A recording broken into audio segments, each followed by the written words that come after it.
सलाम नमस्ते सत श्री अकाल। की हाल है दोस्तों, ठीक हो? पंजाबी संगत लैके तुहाडे कोल हाज़र हाँ।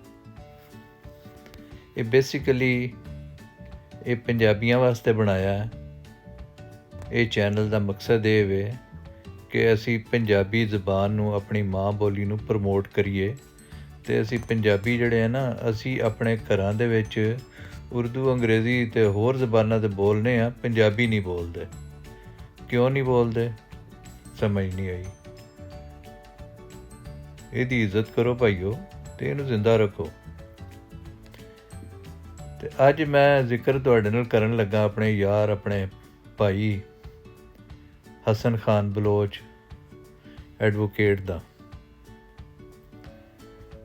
ਜਿਹੜੇ ਸਰਗੋਦਾ डिस्ट्रिक्ट बार ਦੇ ਸਾਬਕਾ वाइस प्रेजिडेंट भी रहे हैं।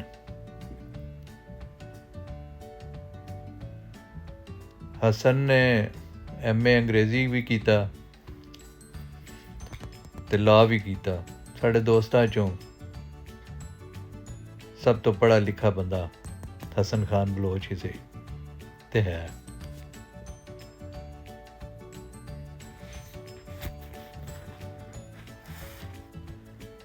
ते नाल हसन कायद लॉ कॉलेज दे विच दरसो तदरीस दे नाल भी वाबस्ता रहा। एक अजीम शख्सियत जिहदी संघनी ते गूढ़ी छां हमेशा दोस्तां वास्ते मुयसर रही ते हुण भी रहिंदी है। बेगरज ते मुहब्बती एक शानदार इंसान, बहुत अच्छा दोस्त,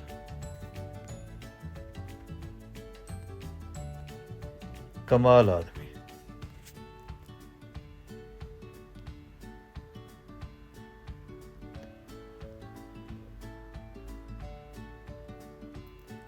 बार विच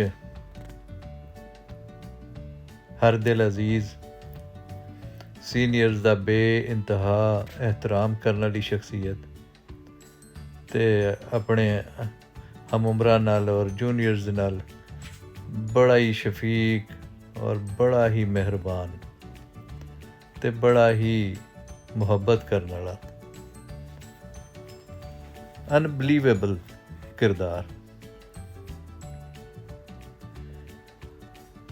वो किरदार जेड़े हुण माशरे बड़े घट दिसदे न, बल्कि नापैद ही हो गए न। जेड़े लोग आप सट खा के ते दूजे दा इलाज करते फिरदे न, ओहदी सट अपने उत्ते लै लैनी, अपना नुकसान कर लेना ते दोस्त नूं फायदा पहुँचाने की कोशिश करनी। वो किरदार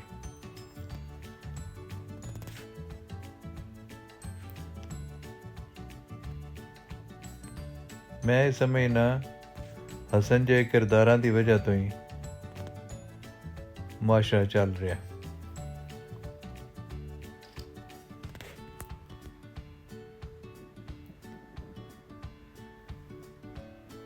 हसन साहब की जिंदगी दे जड़ा ना जी बड़ियां परतां ने, बड़े तय दर तय उस उहदे रंग ने और वो ना मुक्कण वाले न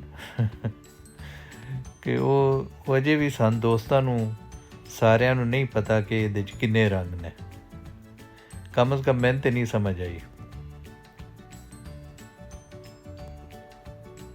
वो जदों जिन्हों जड़ी जिस रंग की जरूरत पई है वो रंग हाज़र हो गया।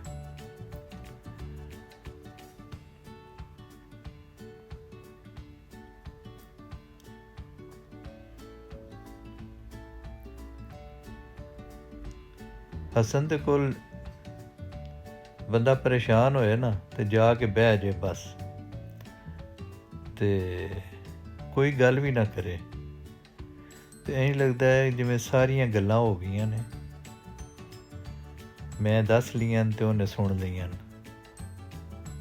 ते बंदे नूं सुकून भी आ जाता है ते इंज लगता जिवें इहदा कोई दरमान भी हो गया। ਤੇ ਫਿਰ ਜਦੋਂ ਤੁਸੀਂ ਉੱਠਦੇ ਹੋ ਤੇ ਉਹਦਾ ਦਰਮਾਨ ਉਹ ਕਰ ਦਿੰਦਾ।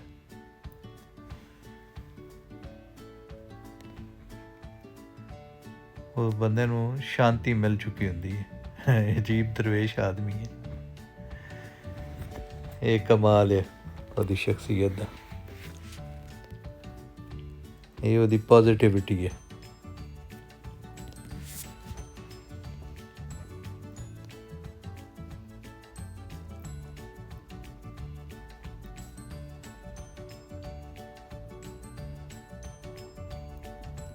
ਦੋਸਤ ਤੇ ਉਹੀ ਹੁੰਦਾ ਹੈ ਨਾ ਜੀ, ਜਿਹੜਾ ਤੁਹਾਡੇ ਦਿਲ ਨੂੰ ਸਕੂਨ ਦੇ, ਜਿੱਥੇ ਤੁਹਾਨੂੰ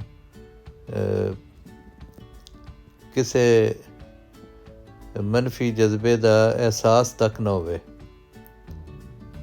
ਹਾਂਜੀ, ਜਿੱਥੇ ਤੁਹਾਨੂੰ ਇਤਮਾਦ ਹੋਵੇ ਔਰ ਜਿੱਥੇ ਤੁਹਾਨੂੰ ਹਮੇਸ਼ਾ ਇਹ ਹੀ ਤਵੱਕੋ ਹੋਵੇ ਕਿ ਇੱਥੋਂ ਠੰਡੀ ਹਵਾ ਹੀ ਆਉਣੀ ਹੈ। ਅਤੇ ਉਹ ਹਸਨ ਬਿਲਕੁਲ ਉਹੀ ਕਿਰਦਾਰ ਹੈ ਕਿ ਉਹਨੇ ਕਦੀ ਵੀ ਦੋਸਤਾਂ ਦੇ ਬਾਰੇ ਕਦੀ ਵੀ ਨੈਗੇਟਿਵ ਨਹੀਂ ਸੋਚਿਆ।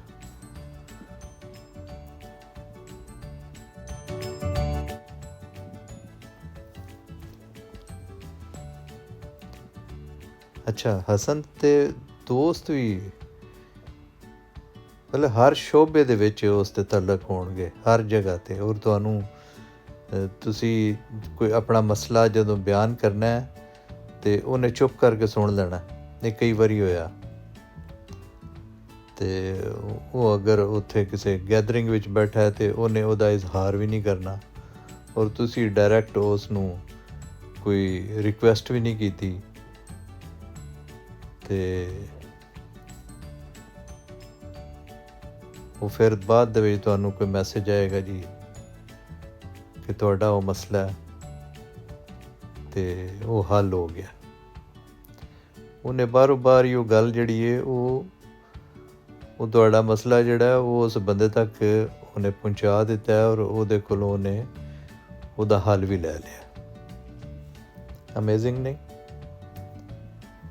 ਵਰਨਾ ਹਰ ਬੰਦੇ ਦੀ ਇਹ ਤਵੱਕੋ ਹੁੰਦੀ ਹੈ, ਖਵਾਹਿਸ਼ ਹੁੰਦੀ ਹੈ ਕਿ ਇਹ ਬੰਦਾ ਜਿਹੜਾ ਇਹ ਹੁਣ ਇਹ ਜ਼ਰੂਰਤਮੰਦ ਹੈ, ਇਹਨੂੰ ਹੁਣ ਰਗੜਾ ਦਿਓ, ਇਹਦੇ ਕੋਲੋਂ ਨੱਕ ਦੀਆਂ ਲੀਕਾਂ ਕਢਾਓ, ਭਾਵੇਂ ਯਾਰ ਹੀ ਹੈ।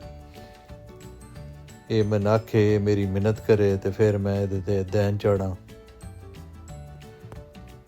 ਨਹੀਂ,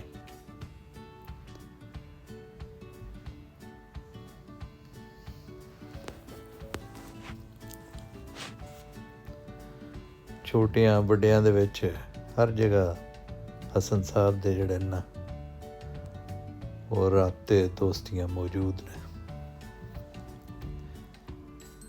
ਉਹ ਕੋਈ ਆਮ ਸਤੀ ਦੋਸਤੀ ਨਹੀਂ ਉਹਦੀ ਹੁੰਦੀ। ਉਹਦੀ ਦੋਸਤੀ ਜਿਹੜੀ ਹੈ ਉਹ ਬੜੀ ਨਿੱਘੀ ਅਤੇ ਗੂੜ੍ਹੀ ਹੁੰਦੀ ਹੈ। ਉਹਨਾਂ ਦੇ ਵਿੱਚ ਬੜੀ ਗਹਿਰਾਈ ਹੁੰਦੀ ਹੈ ਔਰ ਉਹ ਦੋਸਤੀ ਨਿਭਾਉਣਾ ਜਾਣਦਾ। ਅੱਲਾਹ ਤਾਲਾ ਸਾਨੂੰ ਸਾਰਿਆਂ ਨੂੰ, ਤੁਹਾਨੂੰ ਵੀ ਹਸਨ ਵਰਗੇ ਦੋਸਤ ਅਤਾ ਫਰਮਾਏ।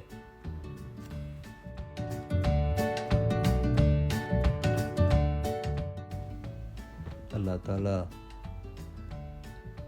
ਹਸਨ ਦੇ ਹੁਸਨ ਨੂੰ ਹੋਰ ਚਾਂਦਨੀ ਅਤਾ ਫਰਮਾਏ ਔਰ ਉਹਦੀ ਰੋਸ਼ਨੀ 'ਚ ਇਜ਼ਾਫਾ ਕਰੇ,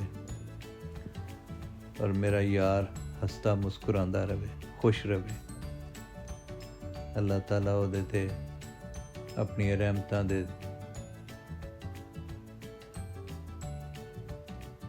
ਸਾਰੇ ਦਰਵਾਜ਼ੇ ਖੋਲ ਦੇ। ਮੇਰੇ ਸਾਰੇ ਦੋਸਤਾਂ 'ਤੇ ਅੱਲਾਹ ਤਾਲਾ ਆਪਣੀ ਰਹਿਮਤਾਂ ਦੇ ਦਰਵਾਜ਼ੇ ਖੋਲ ਦੇ। ਤੁਸੀਂ ਸਾਰੇ ਖੁਸ਼ ਰਹੋ।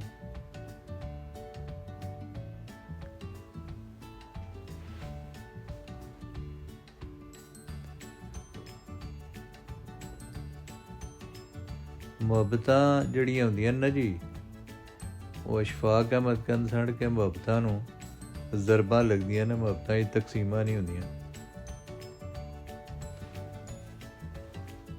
ਤੇ ਮੁਹੱਬਤ ਜਿਹੜੀ ਹੈ ਨਾ ਉਹਨੂੰ ਜਿੰਨਾ ਵਧਾਓ ਉਹ ਵੱਧ ਜਾਂਦੀ ਹੈ।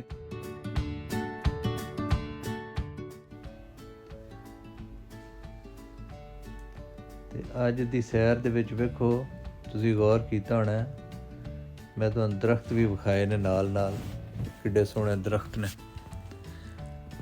ਲਓ ਜੀ, ਬਾਕੀ ਫਿਰ ਮਿਲਣੇ ਆ ਅਗਲੇ ਵਲੌਗ ਦੇ ਨਾਲ। ਰੱਬ ਰਾਖਾ, ਸਲਾਮਤ ਰਹੋ।